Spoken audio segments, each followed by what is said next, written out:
1 2 3। सबको यार बहुत बहुत वेलकम है हमारे इस brand new exclusive JEE main 2023 tricks and cheat codes के कोर्स में। So how this course will change your life. अगर आपको सक्सेसफुल बनना है तो पहला स्टेप हमारे पास में होता है अपने बंद दिमाग को खोलना। आप सब सक्सेस इसलिए डिजर्व करते हो क्योंकि आप सबका जो ब्रेन है, जो माइंड है, वो खुला हुआ है। वो भरोसा, वो ट्रस्ट आप सबका जो AR स्क्वाड के प्रति है, उसके लिए यार एक बार थैंक यू। तो इस कोर्स के बाद एग्जाम में भी और लाइफ में भी यू डिजर्व सक्सेस, क्योंकि एक तो चीज नहीं है जो आपको कोई और नहीं सिखाता, दूसरी बात मेरे दिमाग से निकलती है सारी ट्रिक्स जो किसी किताब में नहीं है, तो तीसरी चीज सिखाना कैसे है ये मुझे पता है। तो देखो यहाँ पर मैंने कुछ क्वेश्चंस लिए हैं फर्स्ट अटेम्प्ट के जेईई में 2023 के, ठीक है। सेकंड अटेम्प्ट हमारा सामने है, ठीक है, कुछ हफ्तों में है।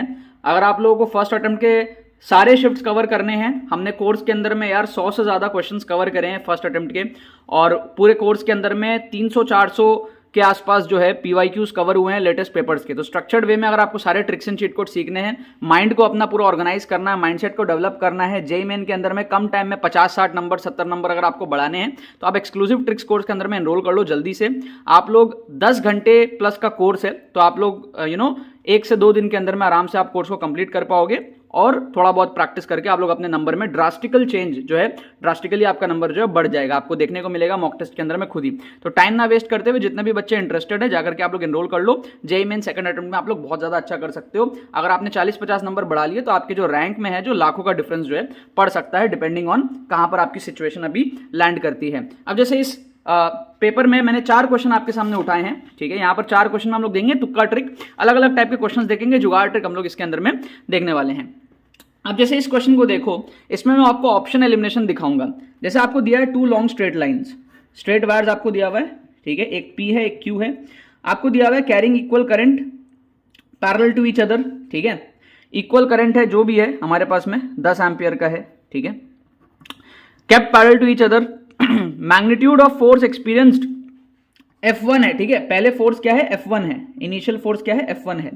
डिस्टेंस को आधा कर दे, अगर डिस्टेंस को आधा कर दे और जो करंट है उसको डबल कर दे, मतलब कि करंट को बढ़ा दें, ठीक है, सिंपल सी बात है, हमारे पास में डिस्टेंस को आधा कर दे और करंट को बढ़ा दें, तो जो फोर्स है F2 वो कितना लगेगा, F2 हमारे पास में कितना होगा, ठीक है।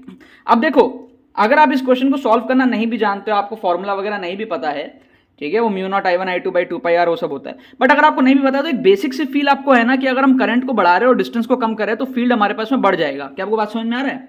जो फोर्स हमारे पास में, सॉरी फील्ड नहीं, फोर्स हमारे पास में बढ़ जाएगा। क्योंकि देखो होता क्या है, अगर हमको यहां पे हमको फोर्स चाहिए तो हम पहले इसके वजह से यहां पे मैग्नेटिक फील्ड निकालते हैं, इसके वजह से हम क्या करते हैं मैग्नेटिक फील्ड निकालते हैं, और उस मैग्नेटिक फील्ड के वजह से यहां पर हम लोग फोर्स निकालते हैं। क्या आपको बात क्लियर है? इतना अगर आपको बेसिक नहीं पता तो आप एकदम फंडामेंटल्स में ही गड़बड़ कर रहे हो, ठीक है। अब अगर हमने करंट को बढ़ा दिया, करंट के वजह से ही तो हमारे पास में आ रहा है ना मैग्नेटिक फील्ड, राइट, और मैग्नेटिक फील्ड की वजह से हमारे पास में क्या आ रहा है, मैग्नेटिक फोर्स आ रहा है। अगर हमने करंट को बढ़ा दिया तो हमारा क्या होगा, एक छोटा सा फील, अगर आप एकदम बेसिक लेवल में बहुत ज्यादा पढ़ाई नहीं भी करके गए हो तो आपको इतना सा फील आ रहा होगा कि हमारे पास में फोर्स बढ़ जाएगा करंट के बढ़ाने से, और डिस्टेंस के कम करने से पास आ जाएगा, दोनों इफेक्ट ज्यादा हो जाएगा। क्या आपको बात समझ में आ रहा है? ठीक है, तो बेसिकली क्या होता है, डायरेक्टली प्रोपोर्शनल टू करंट होता है, इनवर्सली प्रोपोर्शनल टू डी होता है, ठीक है। आप कहीं पर भी आप एक्सप्रेशन देखोगे ना तो आपका एक्सप्रेशन ऐसा दिखेगा, μ0I/2r, इस तरीके का आपको एक्सप्रेशन मिलेगा, ठीक है। इसमें क्या होता है हमारे पास में μ0I1I2/2πr, इस टाइप के। तो डिस्टेंस कम होने से हमेशा वैल्यू बढ़ती है, करंट बढ़ने से तो बढ़ती है। करंट न्यूमरेटर में दिखता है आपको और डिस्टेंस आपको डिनोमिनेटर में दिखता है। क्या आपको बात समझ में आ रही है? ठीक है, मैं इस एंगल से आपको समझा रहा हूं कि आप ज्यादा पढ़ के नहीं गए हो, तो भी आप देखो, आप इतना कॉमन सेंस से बता सकते हो कि फोर्स बढ़ेगा करंट बढ़ने से और डिस्टेंस कम होने से। तो आपका या तो ऑप्शन ए करेक्ट होगा या तो ऑप्शन डी करेक्ट होगा। इसमें क्या है, फोर्स की वैल्यू बढ़ रही है, इसमें क्या है कम हो रही है, इसमें भी कम हो रही है। तो ये 2 ऑप्शन आप क्या करोगे, एलिमिनेट करोगे, ठीक है। इसको हम क्या कहते हैं, इसको हम कहते हैं ऑप्शन एलिमिनेशन। हमने क्या करा, हमने फील किया सिचुएशन को, सिचुएशन के हिसाब से हमने 2 ऑप्शन को एलिमिनेट किया। कभी भी आपको तुक्का लगाना है जेईई मेन में, पहले देखो कि ऑप्शंस एलिमिनेट हो रहा है कि नहीं। ये सब आपको कोई नहीं सिखाएगा, इसी चैनल पे आपको सीखने को मिलेगा, तो सब्सक्राइब भी कर लेना, ठीक है। अब देखो सेकंड क्वेश्चन में, मैच द कॉलम आजकल आ रहा है, तो मैच द कॉलम में ना बच्चे घबरा रहे हैं। आपको सारी चीजें जानने की जरूरत ही नहीं है यार मैच द कॉलम में। आप अगर 1-2 चीज भी जानते हो आपका काम हो जाएगा। जैसे आप देखो मोमेंटम सबको पता होता है ना, तो मोमेंटम क्या होता है, mv मतलब क्या हो गया, mv हो गया हमारे पास में मास m v हो गया हमारे पास में speed l t minus one, speed क्या होता है डिस्टेंस बाई टाइम, तो डिस्टेंस हो गया l, टाइम हो गया by time t minus one, तो ml t माइनस वन आप देखो कहां पर है, ठीक है, m1 l1 t minus one देखो कहां पर है आपका, m1 l1 t minus one आपको ऑप्शन 2 में दिख रहा है, तो d का मैचिंग किसके साथ हो गया, d का मैचिंग आपका हो गया 2 के साथ में, है ना, तो d का मैचिंग किसके साथ में हो गया, 2 के साथ में हो गया। अब आप देखो d का मैचिंग 2 के साथ में इसमें है और इसमें है, इन दोनों में तो है ही नहीं, तो ये दो ऑप्शन आपके एलिमिनेट हो गए। क्या आपको बात समझ में आ रहा है? तो ऐसे आप ऑप्शन एलिमिनेट करके फिर तुक्का लगाओ ना, कोई एक चीज भी अगर आपको पता है तो आप दो ऑप्शन तो आप एलिमिनेट कर सकते हो ना। क्या आपको बात समझ में आ रहा है? ठीक है, अब जैसे आप देखो प्लैंक्स कांस्टेंट, ठीक है, ये बड़ा सिंपल है। प्लैंक्स कांस्टेंट आपको पता है E equal to h c by lambda होता है ना, तो H क्या हो जाएगा, E लैम्डा बाई सी, है ना। E क्या हमारे पास में एनर्जी है, E क्या हमारे पास में एनर्जी है, ठीक है, तो एनर्जी क्या होता है, या फिर आप वर्क फंक्शन भी निकाल सकते हो, ठीक है, वर्क फंक्शन भी आप निकाल सकते हो, वर्क फंक्शन भी तो हमारे पास में एनर्जी हो गया ना, ठीक है। क्या होता है हमारे पास में, फोटोन आता है फोटो इलेक्ट्रिक इफेक्ट में, फोटोन आता है मेटल से टकराता है एचम्यू एनर्जी से, उसमें से वर्क फंक्शन माइनस होता है, जो बचता है हमारे पास में वो के मैक्स के बराबर होता है, तो जो वर्क फंक्शन है वो एनर्जी के बराबर ही तो हो गया ना, है ना। तो आप प्लैंक्स कांस्टेंट को भी छोड़ दो, आप वर्क फंक्शन को देख लो, एनर्जी के बराबर।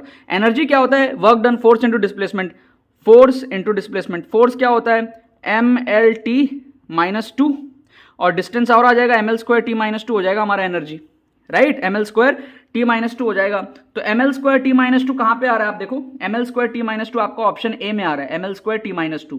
तो वर्क फंक्शन जो है c वो 1 के साथ मैच कर रहा है, तो c जो है वो 1 के साथ मैच कर रहा है। तो आप देखो ऑप्शन बी में जो है c 1 के साथ मैच कर रहा है, डी में तो उल्टा मैच कर रहा है, 4 के साथ गलत मैच कर रहा है, तो ऑप्शन डी भी आपका एलिमिनेट हो गया, एक ही ऑप्शन बचेगा ऑप्शन बी। इसको कहते हैं जुगाड़ तरीका, इसको कहते हैं ऑप्शन एलिमिनेट करने का तरीका। जरूरी नहीं है कि आपको सारी चीजें आनी चाहिए, जरूरी नहीं है कि आपको स्टॉपिंग पोटेंशियल भी आना चाहिए, जरूरी नहीं है आपको प्लैंक्स कांस्टेंट भी आपको उतना सॉल्व करना है, कोई भी एक दो सॉल्व करो जो आसान है और फिर उस हिसाब से आप मार्क कर दो, राइट। बाय द वे इसका आंसर ना 8 दिया हुआ है, इसका आंसर की 8 दिया हुआ है, आप लोग सॉल्व करके चेकआउट कर सकते हो अपने एंड से। आंसर की जो दिया हुआ मैंने आपको बता दिया, इसका बी दिया हुआ है हमको।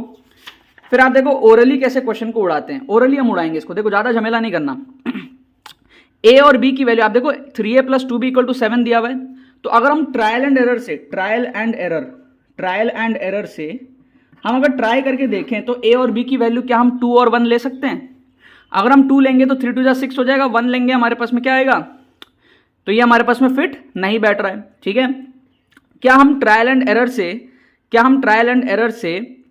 1 और 2 ले सकते हैं, ए को 1 ले लो और बी को 2 ले लो, फिर बैठ रहा है, देखो बैठ रहा है। तो ए को अगर हम 1 ले लें, बी को अगर हम 2 ले लें, तो 3 into a 3 plus 2 into b 2b 4, 2 2 4 equal to 7 आ गया, है ना। तो ट्रायल एंड एरर से ए और बी की वैल्यू 1 और 2 पॉसिबल है इस पर्टिकुलर सिचुएशन को जस्टिफाई करने के लिए, तो ये तो जस्टिफाई हो गया। अब आगे देखते हैं, अब अगर आप ए और बी की जो वैल्यू हमने ली है उसको आप देखो कि पहला कंडीशन सेटिस्फाई हो रहा है क्या, वो परपेंडिकुलर भी हो रहा है, चेक करके देख लो। ए के जगह आ जाएगा आपका 1, है ना, तो आपका कैसा बन जाएगा आई कैप प्लस बी के जगह आएगा 2 जे कैप प्लस के कैप, और ये हमारे पास में क्या है 2 आई कैप माइनस 3 जे कैप प्लस 4 के कैप, ठीक है। मैंने जब इस क्वेश्चन को पहली बार किया था ना ओरली ही किया था, अभी थोड़ा सा एक्सप्लेन करने के लिए थोड़ा सा पेन चला दे रहा हूं ताकि कमजोर बच्चों को भी थोड़ा समझ में आ जाए क्या हो रहा है। अब डॉट प्रोडक्ट है, मतलब सिंपल है, आप माइंड में भी देख सकते हो ना, ए की वैल्यू 1 होगी तो 1 का 2 के साथ जाएगा 2 आएगा, है ना। फिर आप देखो बी की वैल्यू 2 होगी तो 2 इंटू माइनस 3 माइनस 6 आएगा, तो ये आप माइंड में भी कर सकते थे डॉट प्रोडक्ट। के की वैल्यू 1 है, 1 इंटू 4 4 आ जाएगा, ये डॉट प्रोडक्ट हमने बेसिकली किया, आप माइंड में भी कर सकते थे, मैंने लिख करके आपको थोड़ा सा फील करा दिया। तो ये क्या हमारा डॉट प्रोडक्ट क्या हो रहा है, 0 हो रहा है ना, 6 माइनस 6 इज 0, तो डॉट प्रोडक्ट 0 होता है मतलब परपेंडिकुलर होता है ना। For perpendicular a dot b equal to 0, क्यों, क्योंकि ए बी कॉस थीटा होता है 0 के बराबर, तो कॉस थीटा हमारे पास में क्या होता है 0 के बराबर होता है, तो थीटा क्या होता है 90 डिग्री के बराबर होता है। बेसिक वेक्टर्स की थ्योरी है हमारे पास में, राइट। तो इसका मतलब ए की वैल्यू 1 और बी की वैल्यू 2 लेने से हमारा ये कंडीशन भी सेटिस्फाई किया, और ये जो परपेंडिकुलर का कंडीशन है ये भी क्या हो गया, ये भी हमारे पास में सेटिस्फाई हो गया, ठीक है। तो ट्रायल एंड एरर से हमारी ए और बी की वैल्यू क्या है 1 और 2 है, ठीक है। अब ये ट्रायल एंड एरर मैंने क्यों किया ना ऐसे, क्योंकि ये बड़ा सिंपल इक्वेशन दिख रहा था, मेरे को फील आ रहा था 7 यहां से बन सकता है, ये बस ऑब्जर्वेशन था कि 7 ना कुछ करके यहां से बन सकता है, 2 है 3 है, थोड़ा सा फील आ गया था 4 प्लस 3 7 ऐसा बन सकता है ए और बी की सिंपल कुछ वैल्यूज लेके। तो बस बेसिक ऑब्जर्वेशन से मैंने ट्रायल एंड एरर किया, वैल्यूज लिया। अब ए और बी का जो रेशियो है वो आप देख लो क्या है, a/b आपका 1/2 आ जाएगा, तो यहाँ पे हमारा आ जाएगा 1/2, x की वैल्यू 1 के बराबर आ जाएगी, फाइनल आंसर आपका 1 के बराबर आ जाएगा। सिंपल जुगाड़ टेक्निक था हमारे पास में, ठीक है, ट्रायल एंड एरर करके हमने इस क्वेश्चन को सॉल्व किया, ठीक है। लास्ट क्वेश्चन देखो, कभी भी आपको तुक्का लगाना है तो जो चीज ज्यादा बार रिपीट हो रही है उसमें तुक्का लगाया करो। टीचर आपको जिन ऑप्शंस में कंफ्यूज कर रहा है ना, करेक्ट आंसर वहीं छुपा होता है। तो आप अगर यहां पे देखोगे ना, ध्यान से देखना, आपको 2 जो है वो 2 बार दिख रहा है, ठीक है, लेकिन 3 भी 2 बार दिख रहा है, तो इसमें हम कुछ नहीं कह सकते, क्योंकि 2 भी 2 बार आया, 3 भी 2 बार आया, हम कुछ नहीं कह सकते इसमें हम कुछ जजमेंट नहीं कर सकते। लेकिन यहां पर आप देखो 8 एक बार है, काट दो, 5 एक बार है, काट दो, 6 जो है ना वो 2 बार है, तो ये क्या है, ज्यादा बार दिया हुआ है। जो चीज आपको ज्यादा बार दिखे ना उसमें आप तुक्का लगाओ। तो यहां पर आप क्या करोगे, सी और डी में से तुक्का लगाओगे, चांसेस ज्यादा होते हैं सही होने के, और कोई बात नहीं। अगर आपको तुक्का लगाना है ना तो there has to be some logic behind it. अगर आपको रिस्क मैनेजमेंट सीखना है, अगर आपको ये देखना है कि आप एग्जाम में श्योर शॉट पॉजिटिव ही करो, ठीक है, अगर आपको एग्जाम टाइम सिनेरियो में ट्रिक्स एंड चीट कोड्स दिखना है, ठीक है, कि पेपर के अंदर में कैसे एग्जाम के मोमेंट में आपको ट्रिक्स लगाना है, मैं कैसे लगाता हूं, अगर आपको माइंडसेट डेवलप करना है, कॉन्फिडेंस मोमेंटम लेकर के आपको जेईई मेन सेकंड अटेम्प्ट में जाना है, आप लोग एक्सक्लूसिव ट्रिक्स कोर्स में एनरोल जल्दी से कर लो, ठीक है ना। लिंक आपको डिस्क्रिप्शन में उसका दिया हुआ है, जाकर के आपको कुछ नहीं करना है, पेमेंट प्रोसेस को कंप्लीट करना है, अपने करेक्ट डिटेल्स फिल करके आपको कुछ घंटे में कोर्स प्रोवाइड कर दिया जाएगा डिजिटली, और फिर उसको आप देख पाओगे, 1-2 दिन के अंदर में आप कंप्लीट भी कर पाओगे, एंड फिर आप थोड़ा प्रैक्टिस वगैरह करना मॉक टेस्ट में, आपको ड्रास्टिकली अपना जो है स्कोर बढ़ते हुए दिखेगा, ठीक है। तो यहां पर क्या है, आप जो चीज ज्यादा बार दिख रही है, 8 एक बार था, काट दिया, 5 एक बार था, काट दिया, 6 और 6 2 बार है, तो इसमें आप तुक्का लगा सकते हो, ठीक है। इसका करेक्ट आंसर हमको सी दिया हुआ है, करेक्ट आंसर हमको सी दिया हुआ है, आप लोग सॉल्व करके चेकआउट कर लेना, ठीक है ना। इसका 1, इसका सी, और यहां पे हमारे पास में डी और बी, ठीक है। तो यहां पर क्या है, कुछ तुक्का ट्रिक्स मैंने दिखाया जेईई मेन 2023 के फर्स्ट अटेम्प्ट के, ठीक है। थोड़े थोड़े मैं यूट्यूब पे भी ले लूंगा, बट मैं बहुत ज्यादा नहीं ले सकता, क्योंकि ये हमारे पास में कोर्स के पार्ट में होता है ये, ठीक है। जो 2023 का हमारे पास में फर्स्ट अटेम्प्ट है, उसमें सारे शिफ्ट्स हमने कोर्स के अंदर में जो है कवर करे हैं। तो आप कोर्स के अंदर में एनरोल करोगे तो सारे शिफ्ट्स मतलब आपको कुल मिला के मतलब 100 से ज्यादा क्वेश्चंस आपको देखने को मिल जाएंगे, हर शिफ्ट के जो है क्वेश्चंस ले लेके, ठीक है। तो इससे क्या आपका पूरा फर्स्ट अटेम्प्ट पूरा कवर अप हो जाएगा, ट्रिक्स के एंगल से भी आपका जो है पूरा कवर अप हो जाएगा, और फिर आपको एक्चुअल तरीके से तो फिर वो सॉल्विंग करनी ही है अपने पीवाईक्यूज में, ठीक है। दोनों चीजें करो, ट्रिक्स भी सीखो और एक्चुअल तरीके से भी पढ़ाई करो, दोनों चीजें करोगे ना तो आपका जो है पोटेंशियल जो स्कोर है ना वो बढ़ जाएगा बहुत ज्यादा, ठीक है ना। और मॉक टेस्ट वगैरह देते रहो, पीवाईक्यूज वगैरह आप सॉल्व करते रहना, और इस चैनल को भी सब्सक्राइब कर लो, रेगुलर वीडियोस आपके लिए अब आती रहेंगी जेईई मेन सेकंड अटेम्प्ट तक। बाकी तो बस यही बात है। 1 2 3 सबको यार बहुत बहुत वेलकम है हमारे इस brand new exclusive JEE main 2023 tricks and cheat codes के कोर्स में। So how this course will change your life. अगर आपको सक्सेसफुल बनना है तो पहला स्टेप हमारे पास में होता है अपने बंद दिमाग को खोलना। आप सब सक्सेस इसलिए डिजर्व करते हो क्योंकि आप सबका जो ब्रेन है, जो माइंड है, वो खुला हुआ है। वो भरोसा, वो ट्रस्ट आप सबका जो यार स्क्वाड के प्रति है, उसके लिए यार एक बार थैंक यू। तो इस कोर्स के बाद एग्जाम में भी और लाइफ में भी यू डिजर्व सक्सेस, क्योंकि एक तो चीज नहीं है जो आपको कोई और नहीं सिखाता, दूसरी बात मेरे दिमाग से निकलती है सारी ट्रिक्स जो किसी किताब में नहीं है, तो तीसरी चीज सिखाना कैसे है ये मुझे पता है।